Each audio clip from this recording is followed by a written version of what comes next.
Please listen carefully. Hello, universe, and welcome to the Optimist Daily Update. I'm Amelia Buckley. And I'm Kristy Jansen, and we are part of the team behind the Optimist Daily, making solutions the news. We bring you reader-funded solutions news every day in order to change the tenor of news media, social media, and the direction of your day to help make it one focused on solutions. 7 days a week, we publish positive news stories written by award-winning journalists and delivered online to your inbox and through our social channels. And also, we are sharing these solutions in a commute-worthy, walk-worthy, home office-worthy, sailing-worthy podcast. Today is Thursday, the 16th of September, 2021. Good morning, Kristy. Good morning, Amelia. How are you today? I'm good. I have a story to talk to you about that I think you're going to be really interested in. Yes, I'm very excited. Let's do it. You do your story first, and I can do mine after. Okay, we decided to dive right in this morning because we both have a lot to say about the stories that we have to share, and they're very exciting. And they're just fun. They're fun, good stories that make us happy today. They did. Okay, so my story first. The title reads, "One ambitious crew is bringing carbon neutral shipping to the Hudson River." And I love this one because I'm kind of a history buff. I loved reading historical fiction as a kid in particular, was one of my favorite genres. And this solution has its basis in history because it was inspired by the wind-powered boats, which used to carry cargo up and down the Hudson before the process was motorized. And the story is talking about Sam Merritt, who is an out-of-the-box thinker who bought a 64-foot steel-hulled sailboat on Craigslist, revamped it a little bit, and now runs a clean shipping venture up and down the Hudson Valley, which basically brings goods from up in northern New York in the Hudson Valley down to New York City. And he explains to the New York Times that his ship, the Apollonia, reaches their final destination in New York City with all of their goods, and then they use solar-powered e-bikes and even horse-drawn carriages to take the goods the rest of the way. So essentially, this is for eco-conscious companies that are based upstate to get their goods to the city. And it might sound a little silly, but they are hoping that their initiative will prompt other companies to rethink their operations and cut down on emissions where possible, and also remind consumers of the great journeys that a lot of their products take to get to them and the intense emissions involved in making shipping today as fast and as efficient as it is. So essentially, a lot of the companies that invest in this shipping method already take steps to make their packaging more sustainable with like compostable packaging. They also use locally sourced ingredients. So a lot of them are already very sustainably minded, and they're looking for an extra way to go that final mile and get their goods to consumers as sustainably as possible. And also the company notes that during COVID, a lot of the shipping operations were really disrupted by supply chain disruptions. So during COVID, they were sailing up and down the Hudson and actually providing some of the most reliable shipping in the area, ironically. I love it. Even in days when there wasn't any wind, they were more efficient than the big barges that carried containers. Yeah, exactly. So it does take them a few days, to get up and down, and it is pretty wind dependent, but go check out this story, check out the picture that's on there. It's pretty cool. I love this because, and it doesn't say it in our article, I don't think, but I do know that this boat is a schooner, which is the rig that was the boat that I grew up on. So I love the idea of sailing a schooner up and down the Hudson. It takes you back to the turn of the century and America before the Industrial Revolution, when this was how we got around. This was how we crossed the Atlantic Ocean. The other thing I love about this is that there's green jobs. We wrote an article earlier this week or last week about Gen Z and how they're looking for employment in sustainable jobs. And I think sailboat captain would be a great one to have.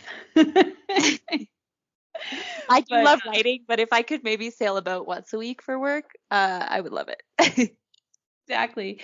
But I grew up on a sailboat. I grew up on a schooner. So this is a wonderful life. It's a wonderful lifestyle. Maybe next time they close the 101, you can start your own business taking goods between Ventura and Santa Barbara.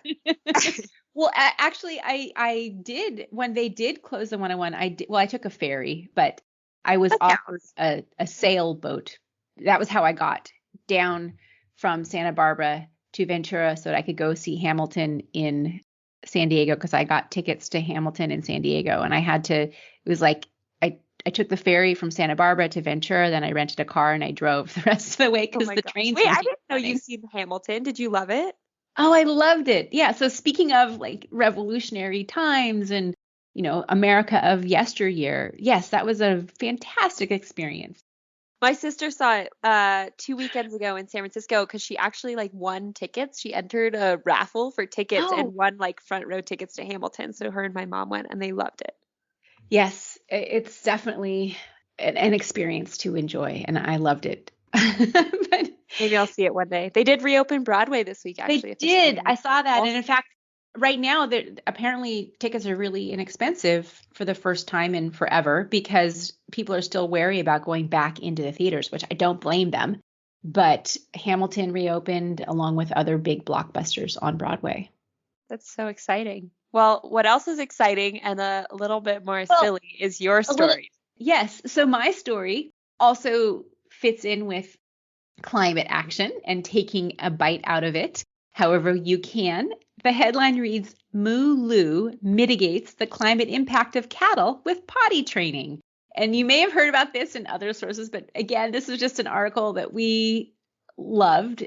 It's such a brilliant idea, and it acknowledges the intelligence of many of the creatures we rely on for things which maybe isn't quite so moral. But we all know that farming cattle is known to be a big contributor to greenhouse gas emissions. Part of it is because of the methane releasing belches and farts, cow farts and cow burps. But on top of that, just the urine and feces combine to produce ammonia, which is converted into nitrous oxide by microbes in the soil. So basically, it's fertilizer, but the way that we farm a lot of our animals, it doesn't become fertilizer, it just becomes waste, and then it pollutes the waste streams. And it creates a lot of greenhouse gases in its own right. So in order to try to mitigate some of the climate impacts of cows, there's a team of researchers in Germany that they did this interesting experiment, which it turns out it worked really well. They figured out how to toilet train young cattle. So their urine gets taken out of the equation, and it stops the natural production of this nitrous oxide. And they recently published their findings in an article in Current Biology. They taught almost a dozen calves to urinate in a makeshift latrine, which they finally called the Moo Loo. And they taught them when they peed in this one area, they would get a reward of food or sugar water, which is really nice for the cows. And then if they went out in the pasture where they didn't want to have them go, the team would sound a loud noise as a negative stimulus, which actually didn't work because the cows they're not bothered by noise. Then they switched it, so they sprayed them with water every time they peed in the field. And this helped to teach them to go into this latrine that they had created. And after a short period of time, the cows demonstrated the ability to hold it and go in the latrine.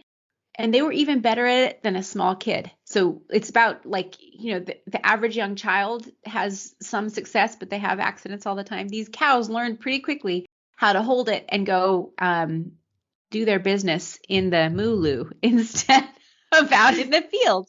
This and is then probably discouraging to parents who are trying to potty train. But it's sort of this interesting fun solution that does take a bite out of the overall carbon impacts and noxious oxide impacts of having big groups of cattle just peeing wherever. And it also shows how clever cows are and how smart they are and how we give them short shrift in terms of their abilities. So I think it might also make us question how mindlessly we eat them, maybe.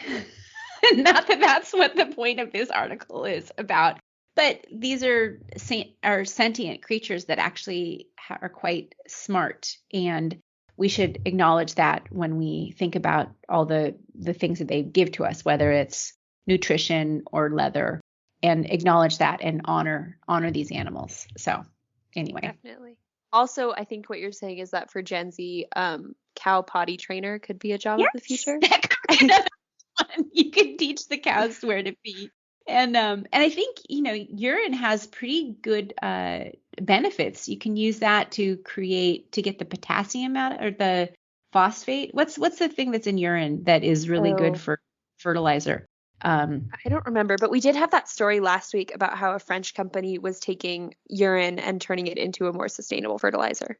Exactly. And there's areas out in New England where they gather urine from the dairy farms so that they can, fertilize crops with it. And even they gather urine from people instead of sending it into the waste stream. It actually can be turned into good stuff.